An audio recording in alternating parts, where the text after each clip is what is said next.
Hi friends, upside potential stocks பார்த்துட்ருக்கோம். இதில் அடுத்ததாக வந்து ஹேவல்ஸ் இந்தியா 1890 அந்த ரேஞ்சில் வாங்கினீங்கன்னா 1760 போக வாய்ப்பு இருக்குது. 9% ஏறுங்கிற எக்ஸ்பெக்டேஷன் இருக்குது. ஸ்டாப் லாஸாக 1520 வச்சுக்கலாம். ஹேவல்ஸ் இந்தியா வந்து பார்த்திங்கன்னா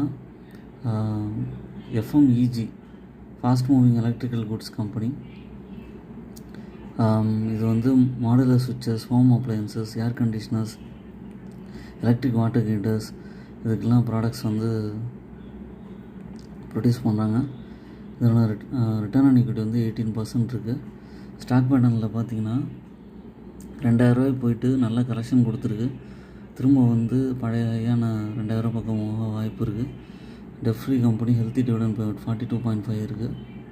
சேல்ஸ் வந்து 3000 கோடியிலேருந்து 4000 கோடி பக்கம் மெயின்டைன் பண்ணுறாங்க. என்னோடய சேனலை சப்ஸ்கிரைப் பண்ணுங்கள். ஓன் அனாலிசிஸ் பண்ணிட்டு ஷேர்